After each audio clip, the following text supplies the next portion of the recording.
Friends, we gather here this afternoon to celebrate the life and to honor the memory of Paul Levin. It's an especially sad task that we are engaged in this afternoon, but it is in some ways an exalted one to be able to perform the mitzvah and have the privilege of accompanying a dear friend to his final resting place, even though doing so hurts us so very much.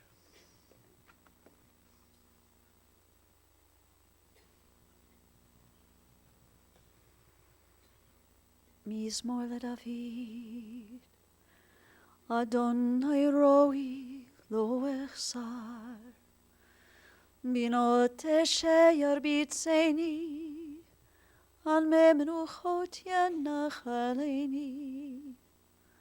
נפשי שובב, ינחני במגלי צדק למען שמו. גם כי אלך בגצון מוות, לא ירא רע, כי אתה עמדי.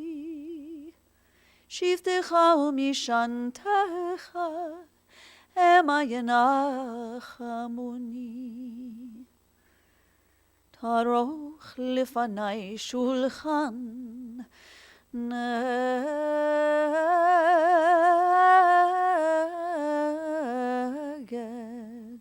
צורריי.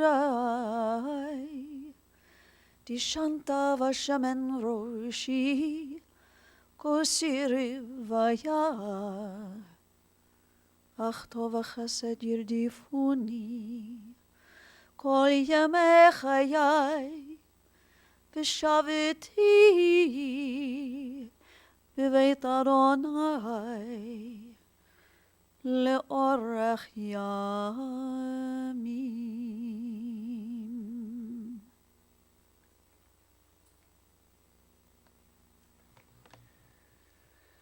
Adonai ma'adam v'teda'ehu ben enosh v'chashvehu. O Lord, what are we that you have regard for us? What are we that you are mindful of us?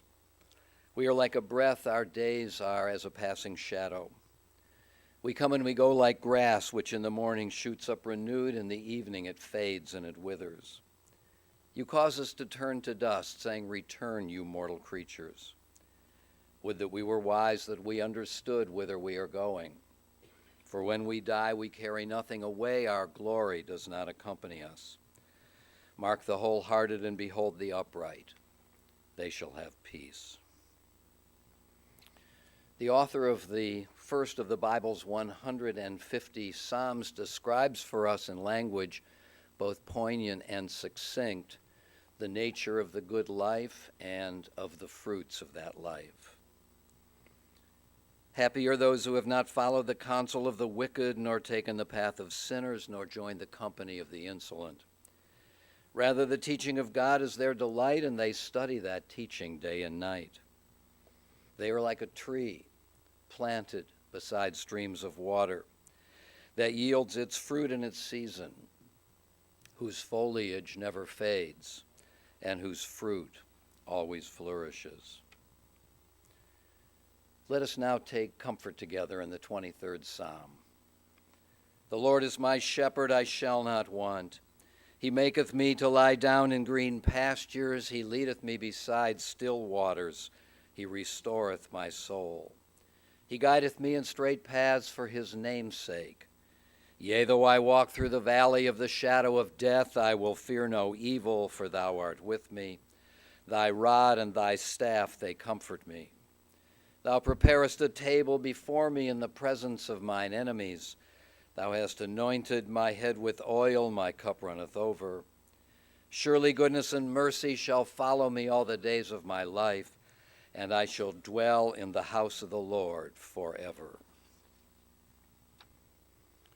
Kohelet, the author of the biblical book of Ecclesiastes, reminds us that for everything there is a season, a time for every experience under the heavens, a time to be born and a time to die, a time to plant and a time to uproot what is planted, a time to tear down and a time to build up, a time to weep and a time to laugh, a time to grieve and a time to dance, a time to throw stones and a time to gather stones, a time to embrace and a time to refrain from embracing, a time to seek and a time to lose, a time to keep and a time to discard, a time to tear and a time to sow, a time to keep silence and a time to speak.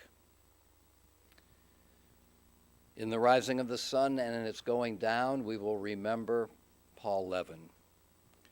In the blowing of the wind and in the chill of winter, we will remember him. In the opening of the buds and in the rebirth of spring, we will remember him.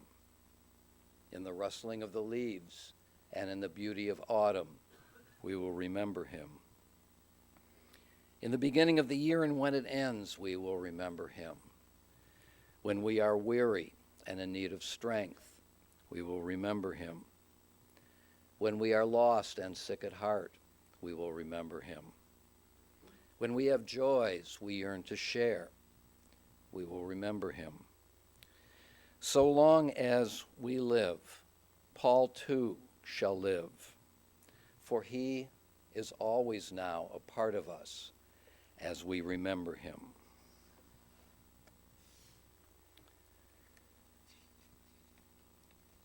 Paul Frederick Levin died early this past Friday evening at the age of 69. As we would expect from Paul, he fought hard and he fought long against his disease. He wanted to live. He wanted to experience more, and he had so much to live for. But finally he lost his battle, and those who loved him so much are left with an aching emptiness in our hearts. Paul was born on February 2nd, 1947 in Cambridge, Massachusetts, to Ruth and Spencer Levin. He grew up in Newton and went to school there. Along the way, Paul and his parents and his brother Andy spent a year in Atlanta, where his father sought a more temperate climate. Returning to Boston, Paul finished his secondary education and graduated from Brookline High School.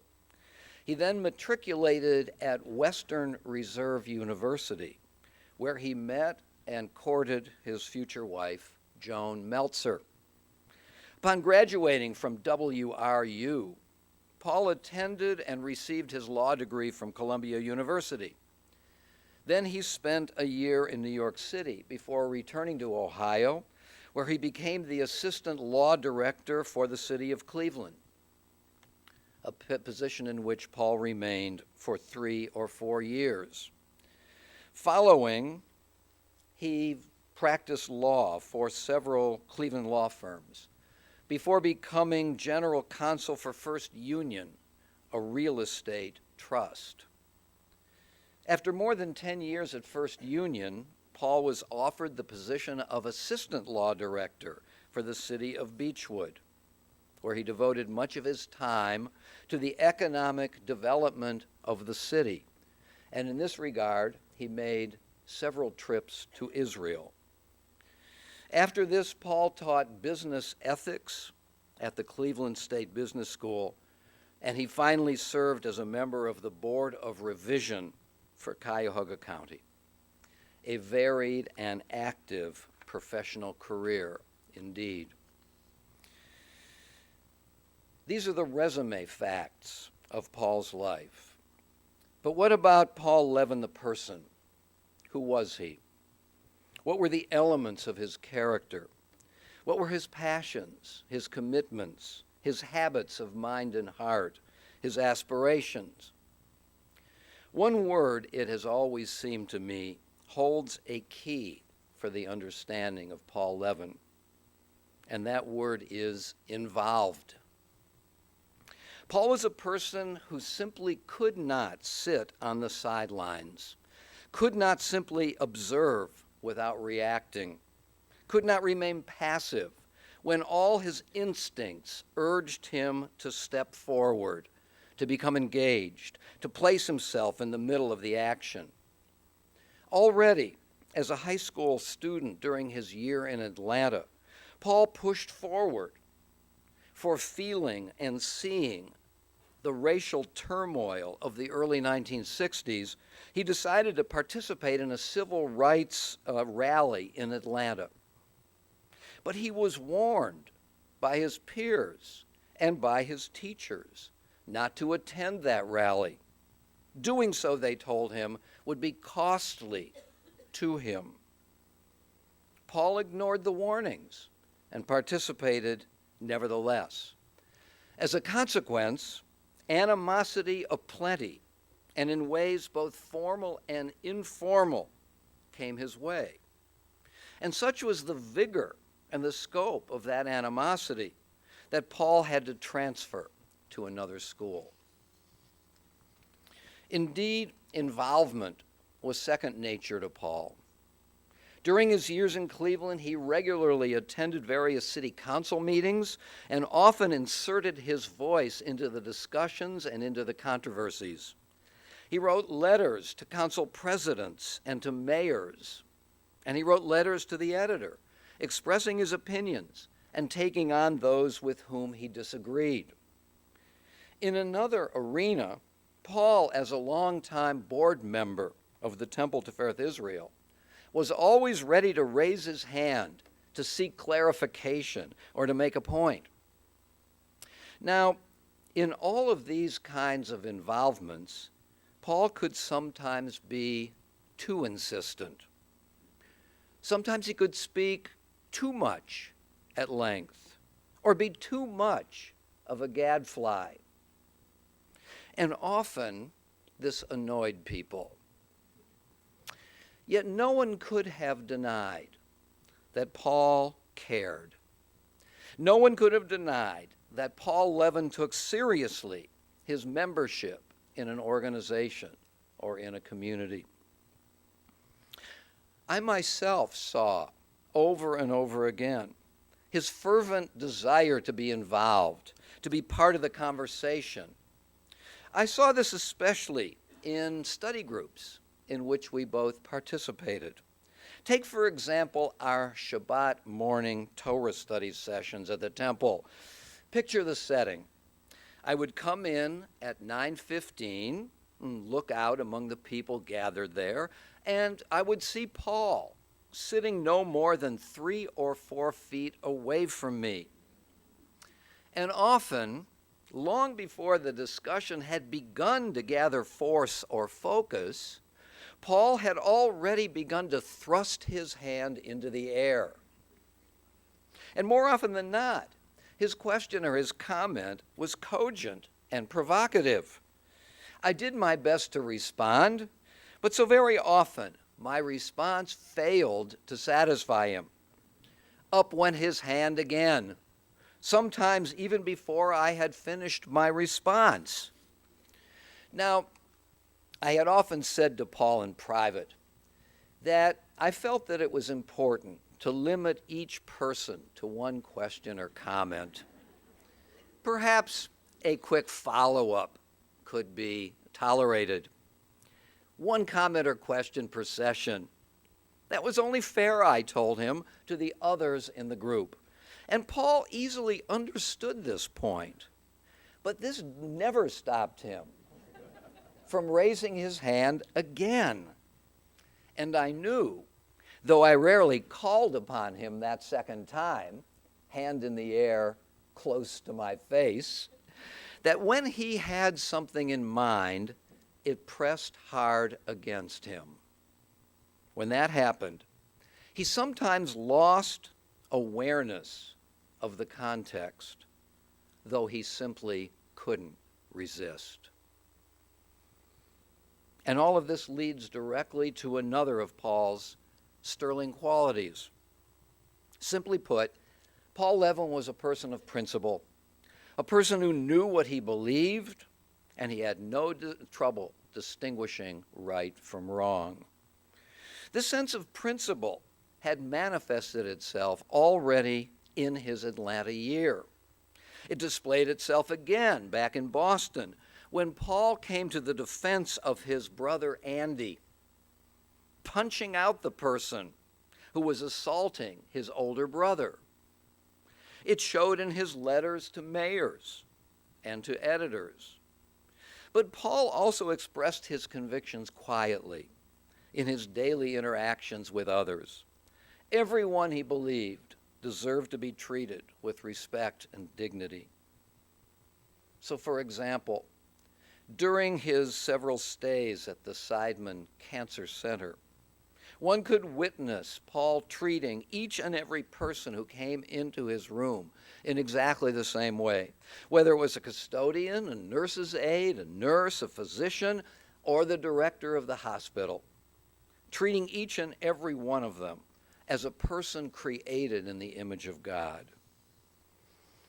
And the hospital staff took note of Paul's interactions and asked him whether he would be willing to talk with the hospital staff about what it was like to be a patient, what it was like to be in a position of vulnerability, of anxiety about the future, of dependency, so that those who interacted with patients could recognize their need to be treated as complex individuals and not simply as a collection of symptoms or little more than part of the job.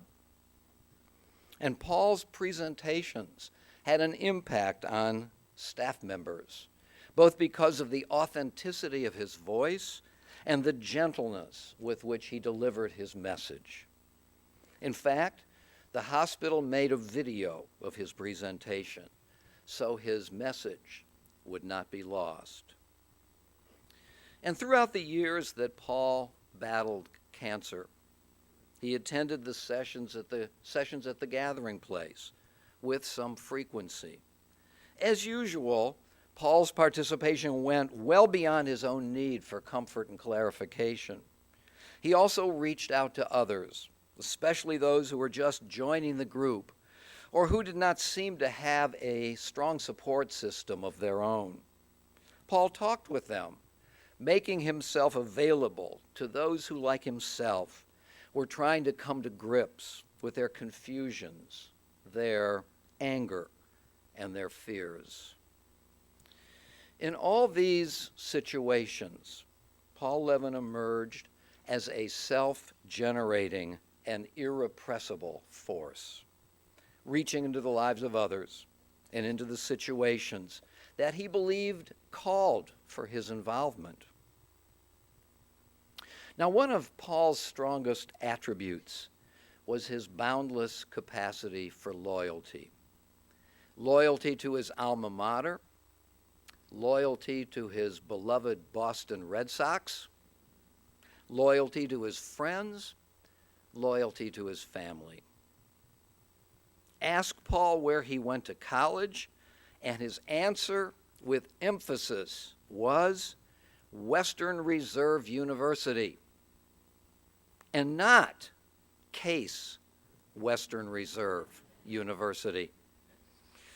When Paul received mailings from CWRU, he would summarily cross out the C. Now, Paul was a realist with a sense of humor and a sense of perspective, but he also had strong beliefs, and his responses to these mailings were neither gratuitous nor petulant. Paul believed that combining Case with Western Reserve would always threaten the centrality of the liberal arts, and this prospect was one that he could never take lying down. Loyalty to his alma mater. And the Boston Red Sox. For Paul, an afternoon or an evening at Fenway Park was a pilgrimage. Yaz and Manny and Uke and Chicken Man and Nomar and Big Papi were the priests. And the Red Sox colors were the sancta. And though only the elect could play in the always green sacred space, anyone could show the colors. And so Paul wore Red Sox clothing everywhere, even at the temple. He had, for example, several Red Sox kippot, and he regularly wore one of them at our Kabbalat Shabbat services. He even pushed me to wear one on the bima, promising me that if I did so, he would buy me a new smartphone. I never tested the seriousness of his offer. And whenever Paul had a chance, he would buy Red Sox shirts and hats for his family.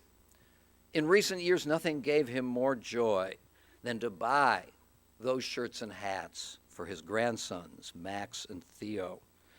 And whenever Paul would talk about the Sox, and the word Sox, S-A-W-K-S, was emblazoned on his license plate, whenever he talked about the Sox, he would mostly involuntarily lapse into his boyhood Boston accent. And whenever he did so, I would gently tease him by telling him, "You live in Cleveland now." Undying loyalty to his Boston Red Sox. And it gives me a great personal joy to now have in my possession one of his precious bright Red Sox hats with a big, majestic blue capital B on the front. And how can one capture in words Paul's loyalty to and his love for his friends? When I spoke with Paul's family the other day, they told me that once you were a friend of Paul's, you were a friend for life. He was still in touch with his buddies from kindergarten and all the way through law school. He had close acquaintances with those he befriended at work, at the temple, in the community. Now, Paul didn't just know people's names.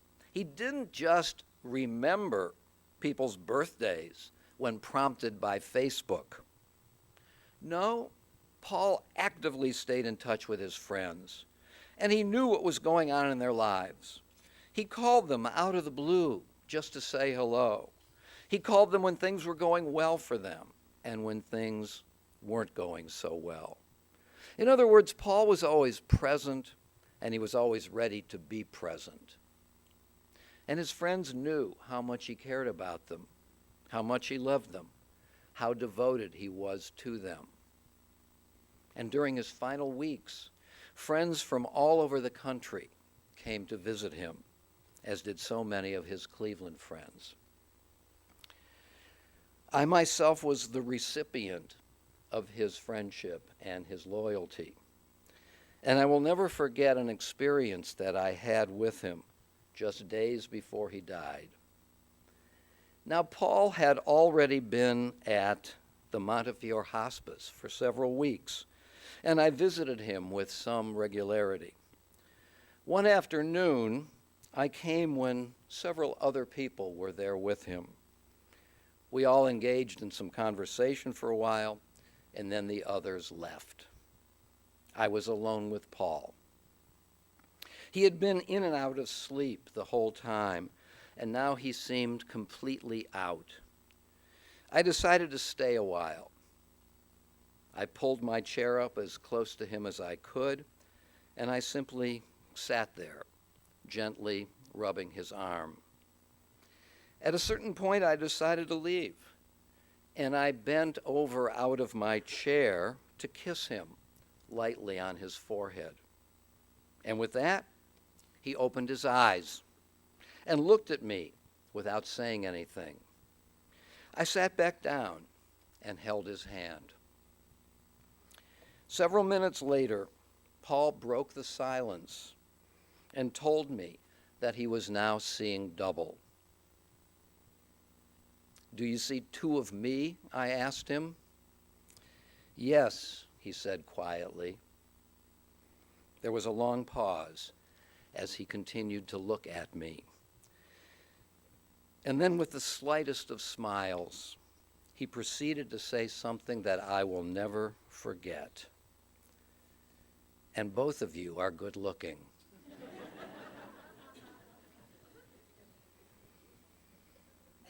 Through the haze of his pain medications and the sad weakening of his body, Paul's kindness, his goodness, and his abiding affection for those he loved shone through.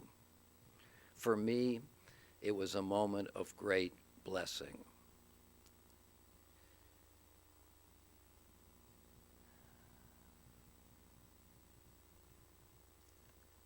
And I witnessed these same Paul Levin qualities just a few minutes later when a hospice nurse walked into his room and asked him to describe the level of pain he was feeling on a scale of 1 to 10. Paul just stared at her for a long time. She asked him again, and he simply continued to look at her. I didn't know, and that nurse didn't know, whether he had fully understood the question. Finally, without having received an answer, she gently smiled at him and walked quietly out of the room. He continued to look in that direction for a good 25 or 30 seconds. She was well out of the room by then. But all of a sudden, still looking at the door, he quietly whispered, "Thank you." And then he turned to me and he said, "They are wonderful." And then there is Paul and his family. Paul and Joan met at Western Reserve University and grew close when they sat together in the back row of a religion course taught by Rabbi Daniel Jeremy Silver. At that point, Paul was a senior and Joan a junior. When Paul attended Columbia Law School the next year, Joan and he commuted from New York to Cleveland to be together. A year later, they were married. When we sat together the other day, Joan, you said something that tickled me. One of the things you said you liked so much about Paul when you first met him was that Paul was such a quiet and reserved person, and that he was a man of so few words. Who knew, she said, that Paul would turn out to be this gregarious, social, inveterately energetic individual? Paul and Joan were married for 40 years, though difficulties emerged and a period of separation occurred, but only for a while. Their last years were blessed ones for both of them, married as they were in every spiritual and emotional and personal way. Paul and Joan spent a great deal of time with their family, and when Max and Theo came along, even more time with them. How Paul loved being a grandfather. There's a lovely picture of Paul holding his new grandson just hours after Max was born.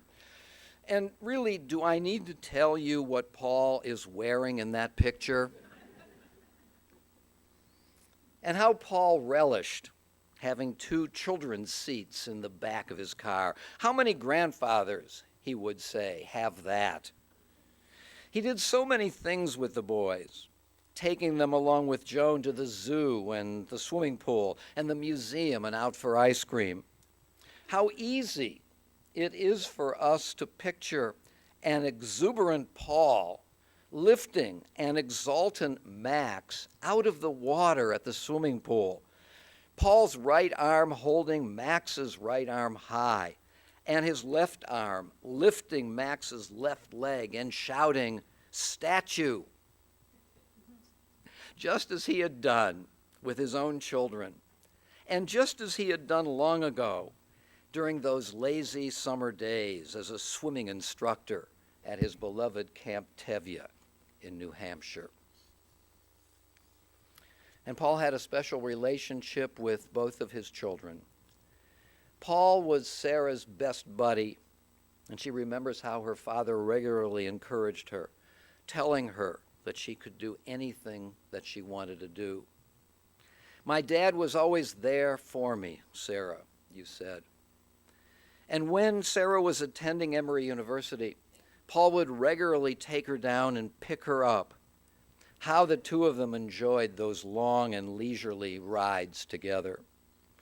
And Paul rejoiced when his son-in-law, Ben, married Sarah and joined the Levin family circle. Paul's son Marshall remarked that his father was a frequent source of wisdom and sound advice. He was, Marshall, you said, patient and sageful. And Paul was always willing to discuss anything with Marshall, as he was with Sarah. And though he certainly did have his opinions and did offer his advice, he never pushed his views on his children, for he wanted them to make their own decisions, though they always knew that their father would always be behind them, always supporting them. Indeed, Paul cherished his family in the times he shared with all of you, and they were among his chief and deepest joys. Paul Levin has left us much too soon, but in the days and years allotted to him, Paul lived richly and well, especially in the presence of others. He had strong convictions, and he lived by them. There was no gulf between his words and his deeds. He was a participant and not simply an observer. Through his quiet magnetism, he gathered a large number of friends into his orbit, friends who loved him and who in turn he adored. He brought his passions and his commitments to his community and to his temple. And we are all better because Paul Levin was in our lives. Those who loved and admired him will never forget him. Zichrono livracha.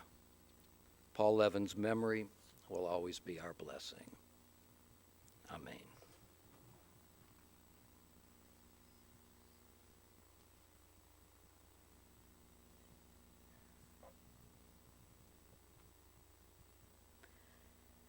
There are stars up above, so far away we only see their light, long, long after the star itself is gone.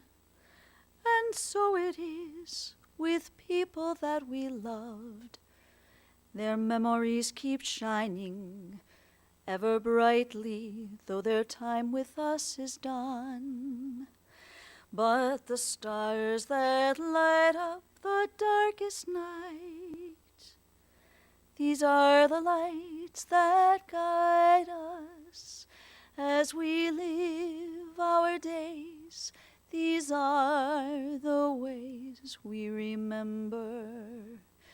We remember as we live our days. These are the ways we remember. We remember.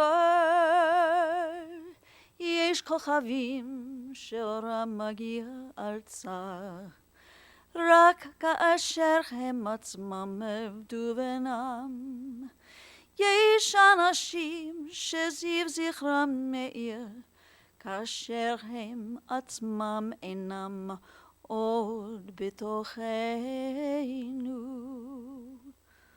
אורות אליך מבהיקים, בחשכת הליל, הם שמרים לאדם את הדרך, את הדרך. As we live our days, these are the ways we remember. We remember. We remember. We remember.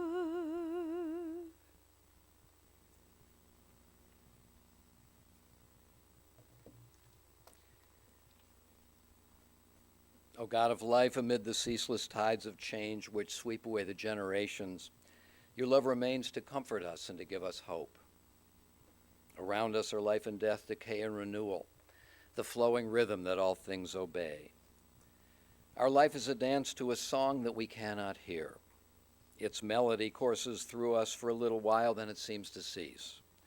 Whence the melody, and whither does it go? In darkness as in light, we turn to you, the source of life, and the answer to all of life's mysteries. Will you please rise now for the El Mole Rachamim?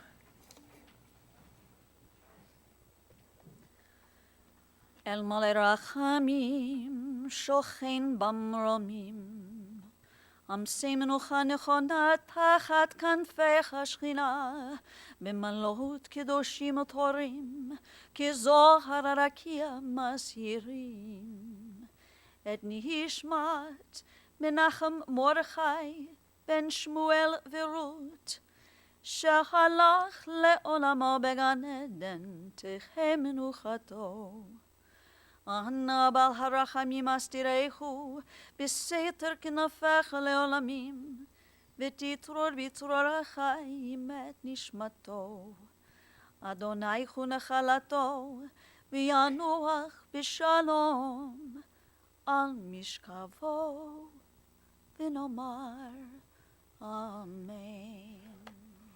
Compassionate God, eternal Spirit of the universe, grant perfect rest in your sheltering presence to Paul Frederick Levin, our loved one who has entered eternity. O God of mercy, let him find refuge in the shadow of your wings, and let his soul be bound up in the bond of everlasting life. God is his inheritance. May he rest in peace, and let us say together, Amen. Will you please be seated? I want to announce that the family of Paul Levin will receive friends at the residence of Sarah and Ben Weiss at 16101 Fernway Road today after our interment service and until 5 p.m., and then again tonight from 7 to 9, and tomorrow, Wednesday, from 1 to 4 in the afternoon and 7 to 9 in the evening. Our service now continues at graveside at the Mayfield Cemetery. Once again, on behalf of the family, thank you so much for your presence with us here this afternoon.